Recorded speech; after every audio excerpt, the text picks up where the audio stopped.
بسم اللہ الرحمن الرحیم صلی اللہ تعالی علی حبیبہ محمد وآلہ وسلم۔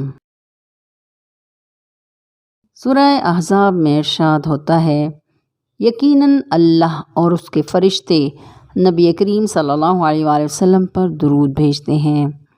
اے صاحبان ایمان، تم بھی ان پر خوب درود اور سلام بھیجو جیسا کہ بھیجنے کا حق ہے۔ صلاۃ عربی زبان کا لفظ ہے اور درود فارسی زبان کا لفظ ہے۔ عربی لغت میں صاد اور لام کے مادے سے بنے تمام الفاظ کے مفاہیم میں ربط اور تعلق مشترک بات ہے۔ لفظ اعلیٰ دراصل اقراری پروٹوکول ہے، اکرام ہے، تعظیم ہے۔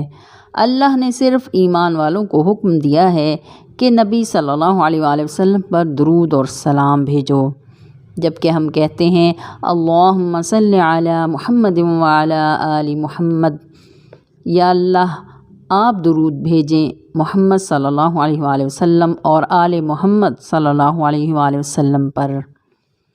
اس کا مطلب ہے کہ اللہ وسیلے کے بغیر اپنے محبوب پر درود نہیں بھیجتا۔ اللہ کا نظام پہلے درود شریف اور سلام کا MRI کرتا ہے، اس کے بعد نبی کریم صلی اللہ علیہ وآلہ وسلم کے سامنے پیش کیا جاتا ہے۔ حدیث رسول صلی اللہ علیہ وآلہ وسلم ہے، بے شک تمہارے نام بما شناخت مجھ پر پیش کیے جاتے ہیں، لہٰذا مجھ پر احسن درود شریف پڑھو۔ درود پڑھنا اپنی ناتوانی کا اظہار اور خواہش تعلق کی ایک درخواست ہے، اور یہ درخواست بارگاہ نبوی میں بوسیلہ حی القیوم پیش کی جاتی ہے۔ درود خضری ہے، صلی اللہ تعالی علی حبیبہ محمد وآلہ وسلم، یا اللہ اپنے حبیب محمد صلی اللہ علیہ وآلہ وسلم سے میرا تعلق جوڑ دے۔ روایت ہے کہ جب اللہ تعالیٰ نے حضرت آدم علیہ السلام کا نکاح حضرت بی بی حوا علیہ السلام سے کر دیا تو حق مہر کے طور پر اللہ نے فرمایا کہ اے آدم، میرے حبیب محمد صلی اللہ علیہ وآلہ وسلم اور ان کی آل پر 5 بار درود پڑھو تو حق مہر ادا ہو جائے گا۔ باب الحوائج حضرت امام موسیٰ کاظم علیہ السلام کے شاگرد حضرت امام شافعی رحمۃ اللہ علیہ فرماتے ہیں کہ اے اہل بیت رسول معظم صلی اللہ علیہ وآلہ وسلم، آپ سے محبت کرنا اللہ تعالیٰ نے قرآن پاک میں فرض قرار دیا ہے، اور آپ کی شان کے لیے کیا یہ کم ہے کہ جو شخص آپ پر درود نہ پڑھے اس کی نماز ہی نہیں ہوتی۔ حدیث رسول صلی اللہ علیہ وآلہ وسلم ہے، جنت میں کچھ خوبصورت محلات ہیں اور کچھ بدصورت محلات ہوں گے۔ دل سے درود شریف پڑھنے والوں کے محلات خوبصورت اور خانہ پوری کرنے والوں کے محلات بدصورت ہوں گے۔ تمام عبادتیں زمین پر ہیں، اس زندگی میں ہیں، جنت میں نہیں۔ صرف ایک عبادت جنت میں ہے اور وہ درود شریف کا ورد ہے۔ جنت میں بھی جمعہ بازار لگے گا، جنتی اس بازار میں جائیں گے، وہاں دکانوں پر فرشتے ہاتھوں میں مختلف انبیاء کرام علیہم السلام و اجمعین کی تصویریں پکڑے بیٹھے ہوں گے، حضور پاک صلی اللہ علیہ وآلہ وسلم کے علاوہ۔ دوسرے لفظوں میں بیوٹی پارلر برائے مرد حضرات ہوں گے، تصویر یوسف علیہ السلام، تصویر سلیمان علیہ السلام، تصویر حضرت موسیٰ علیہ السلام، تصویر عیسیٰ علیہ السلام وغیرہ۔ جنتی پوچھے گا میری شکل یوسف علیہ السلام کی طرح ہو سکتی ہے؟ تو فرشتہ جواب دے گا جی ہاں۔ جنتی پوچھے گا اس کی کیا قیمت ہوگی؟ جواب ملے گا 5 بار محمد و آل محمد صلی اللہ علیہ وآلہ وسلم پر درود پڑھو اور پھر شیشے میں اپنی تصویر دیکھ لینا۔ حضرت امام جعفر صادق علیہ السلام اپنے والد بزرگوار امام محمد باقر علیہ السلام سے روایت کرتے ہیں کہ وہ فرماتے ہیں کہ رسول اللہ صلی اللہ علیہ وآلہ وسلم نے فرمایا، جس کے آگے میرا ذکر کیا جائے اور وہ مجھ پر درود نہ بھیجے، بلا شبہ اس نے جنت کی راہ بھلا دی۔ ایک اور حدیث مبارکہ ہے، جو اپنی کتاب میں مجھ پر درود لکھے گا تو جب تک اس کتاب میں میرا نام برقرار و باقی ہے، ہمیشہ فرشتے کے لیے استغفار کرتے رہیں گے۔ امام ابو عبداللہ محمد بن سلیمان الجزولی اپنے شاگردوں کے ہمراہ ایک گاؤں سے گزرے۔ یہ وہی امام محمد سلیمان ہیں کہ جن کے ہاتھ پر 12,500 لوگوں نے اسلام قبول کیا۔ وہ لکھتے ہیں کہ ظہر کا وقت ہو گیا، سورج سر پر تھا، پانی کی تلاش کی تو دور ایک کنواں نظر آیا، قریب گیا تو دیکھا کہ ڈول ہے لیکن رسی نہیں ہے۔ وہ فرماتے ہیں کہ اس وقت میری عمر 72 سال تھی۔ میں نے ادھر ادھر دیکھا، اتنے میں ایک 9 سال کی بچی آئی اور مجھ سے کہا کیا بات ہے؟ میں نے کہا وضو کے لیے کنویں سے پانی نکالنا ہے، ڈول ہے مگر رسی نہیں ہے۔ یہ سن کر لڑکی نے کہا اتنی عمر ہو گئی ہے اب بھی رسی چاہیے؟ پھر وہ کنویں کے قریب آئی اور کنویں میں اپنا لعاب ڈال دیا۔ کنویں کا پانی اوپر آ گیا، کہنے لگی وضو کرو، جب تک میں کھڑی ہوں پانی کی جرت نہیں کہ وہ نیچے جائے۔ امام جزولی رحمۃ اللہ علیہ نے وضو کر کے نماز ادا کی۔ نماز سے فارغ ہوئے تو لڑکی اپنے گھر جا چکی تھی۔ امام صاحب پتہ کر کے اس کے گھر چلے گئے اور دروازہ کھٹکھٹایا۔ لڑکی باہر نکلی اور پوچھا اب پھر پانی چاہیے کیا؟ امام نے کہا نہیں۔ لڑکی نے پوچھا پھر کیا بات ہے؟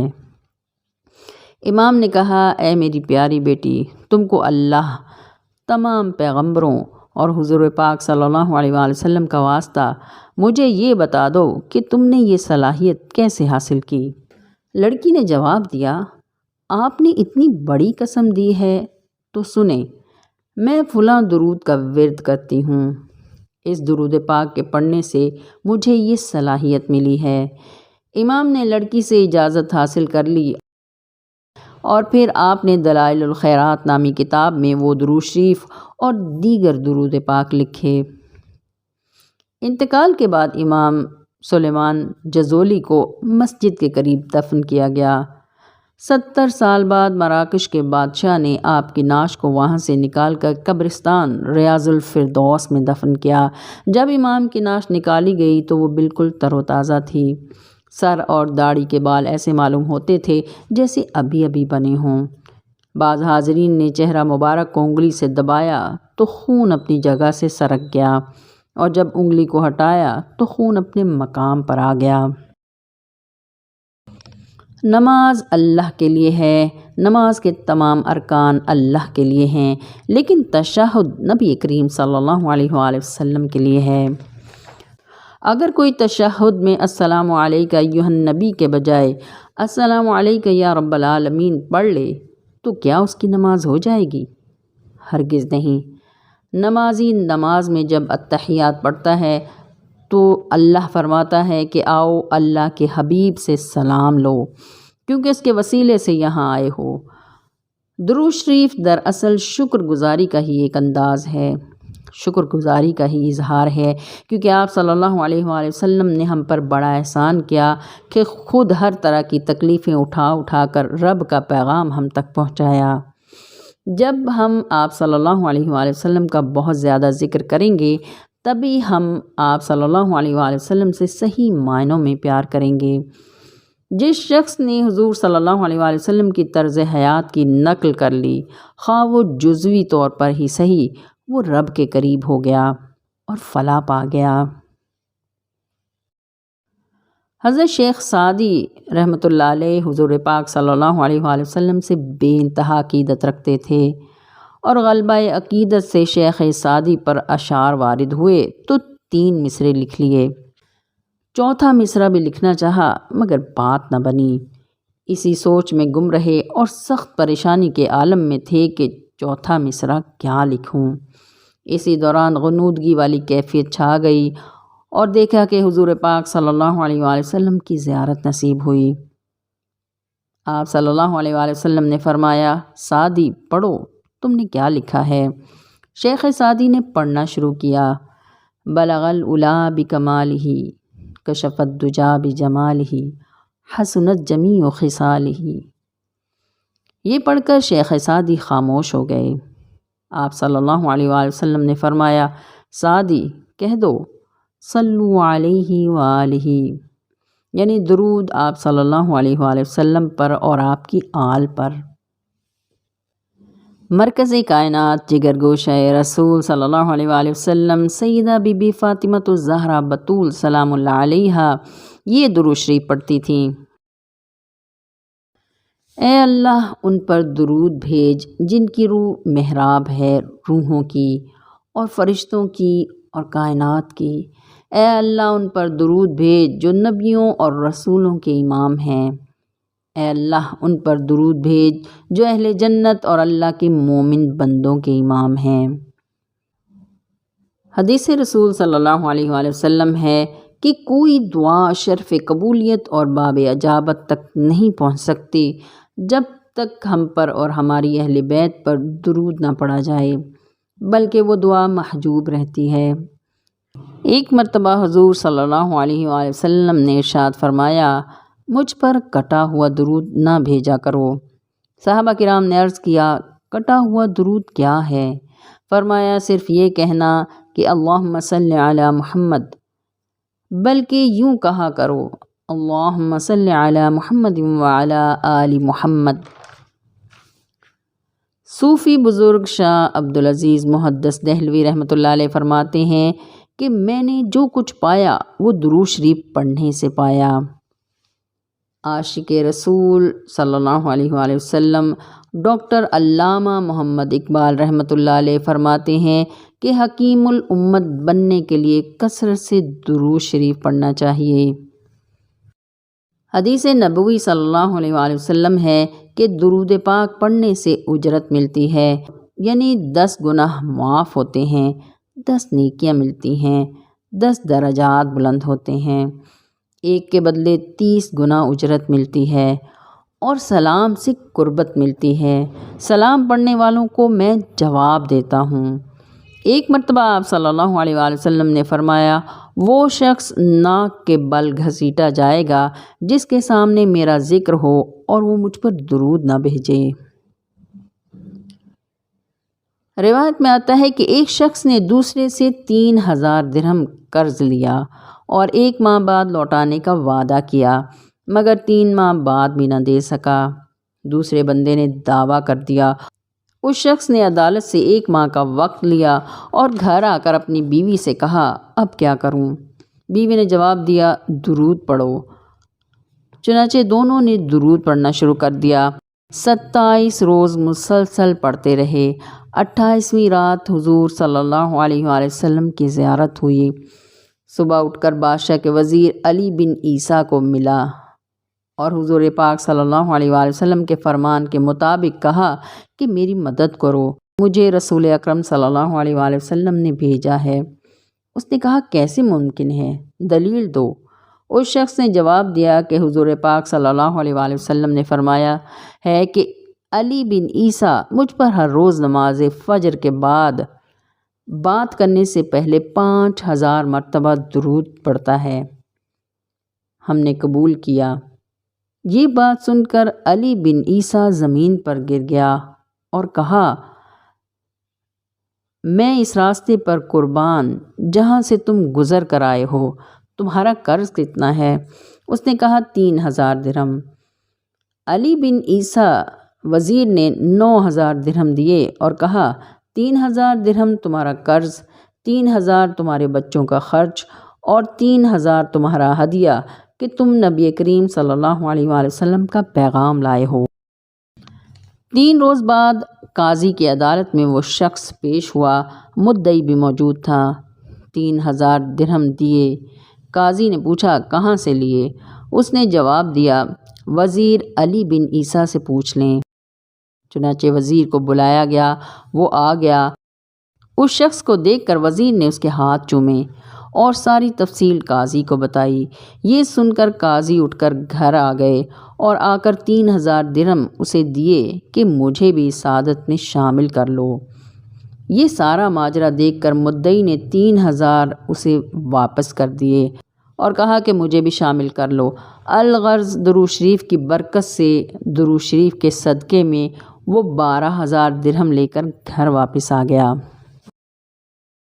بین الاقوامی روحانی اسکالر خواجہ شمس الدین عظیمی صاحب فرماتے ہیں کہ حضور پاک صلی اللہ علیہ وآلہ وسلم ایسی برگزیدہ ہستی ہیں کہ اللہ خود اور اس کے فرشتے نبی کریم صلی اللہ علیہ وآلہ وسلم پر درود بھیجتے ہیں، اور ساتھ ساتھ مومنین کو بھی، یعنی ایمان والوں کو، یقین والوں کو حضور پاک صلی اللہ علیہ وآلہ وسلم پر درود و سلام بھیجنے کا حکم دیا ہے، اور یہ ایک واحد عبادت ہے جو اللہ اور اس کے فرشتے اور ایمان والے کرتے ہیں، اور اس کی قبولیت میں بھی کوئی شک و شبے کی گنجائش نہیں ہے۔ یہ ایک ایسی عبادت ہے جس میں وقت، زبان، مقام اور تکرار کی کوئی پابندی نہیں ہے۔ کتاب جنت کی سیر میں الشیخ خواجہ عظیمی بابا جی صاحب لکھتے ہیں کہ ایک روز دوران مراقبہ میں نے دیکھا کہ مسجد نبوی میں داخل ہوا ہوں۔ ذرا آگے بڑھا تو دروازہ بند نظر آیا، دروازہ کھولا گیا، میں اندر داخل ہو گیا، وہاں ایک شخص بیٹھا ملا۔ اس مرد خدا نے حضور پاک صلی اللہ علیہ وآلہ وسلم کے روضہ مبارک کی طرف اشارہ کیا۔ میں انتہائی بیقراری کے عالم اور نہایت والہانہ انداز سے آگے بڑھا، روضہ اطہر کی جالیوں کو ہاتھوں سے چھوا اور آنکھوں سے بوسہ دیا، اپنی خوش نصیبی پر نازاں ہوا کہ اللہ نے دیار حبیب صلی اللہ علیہ وآلہ وسلم کی زیارت نصیب فرمائی۔ اب میں جس طرح چاہوں اپنے آقا و مولا کے حضور سجدہ غلامی پیش کر سکتا ہوں۔ پھر کیف و مستی سے سرشار، آقائے دو جہاں کی قربت سے آشنا، حضور پاک صلی اللہ علیہ وآلہ وسلم کے روضہ انور کے دائیں جانب بیٹھ گیا۔ معلوم ہوتا تھا کہ کائنات کے اندر موجود سارا گداز میرے دل میں منتقل ہو گیا ہے۔ نہ جانے اتنا رونا کہاں سے آ گیا، روتے روتے ہچکی بند گئی، ایسا لگتا تھا کہ آنکھوں کے ذریعے آنسوں کی آبشار گر رہی ہے۔ اس دوران اللہ سے دعا کرتا رہا، یا اللہ میرے پروردگار، میرے اور تمام مخلوق کے خالق، میں آپ کا بندہ ہوں، آپ خالق ہیں، میں آپ کی مخلوق ہوں، اپنے حبیب صلی اللہ علیہ وآلہ وسلم کے صدقے میرے گناہ معاف فرما دیجیے۔ بہت دیر تک التجاؤں کے بعد حضور پاک صلی اللہ علیہ وآلہ وسلم کے مزار اقدس کو چوما، آنکھوں سے بوسہ دیا۔ نظر آیا کہ روضہ اطہر پر اللہ تعالیٰ کے انوار اور تجلیات کا نزول ہو رہا ہے۔ روضہ مبارک کے چاروں طرف فرشتوں کی صفیں سربستہ فخر کائنات حضور علیہ الصلاۃ والسلام پر درود و سلام بھیج رہی ہیں۔ فرشتوں میں سے روشنیاں پھوٹ رہی ہیں، ان روشنیوں کو مرکری لائٹ سے تشبیہ دی جا سکتی ہے۔ ایسا منظر تھا کہ چاندی میں دھلی ہوئی مجسم صورتیں صف بصف کھڑی ہیں۔ ادب و احترام کا یہ عالم تھا کہ فرشتے سر جھکائے تقریباً رکوع کی حالت میں ہیں۔ جب اللہ کی یہ برگزیدہ نوری مخلوق فرشتے بیک زبان ہو کر یا نبی سلام علیک، یا رسول سلام علیک، یا حبیب سلام علیک، صلوات اللہ علیک کہتے تو دل کے تار جھنجھنا اٹھتے تھے، زمین و آسمان اور کائنات سمٹی ہوئی محسوس ہوتی تھی۔ اللہ تعالی ہم سب کو ادب و احترام اور خلوص دل سے درود پاک پڑھنے کی توفیق عطا فرمائے، آمین یا رب العالمین، آمین۔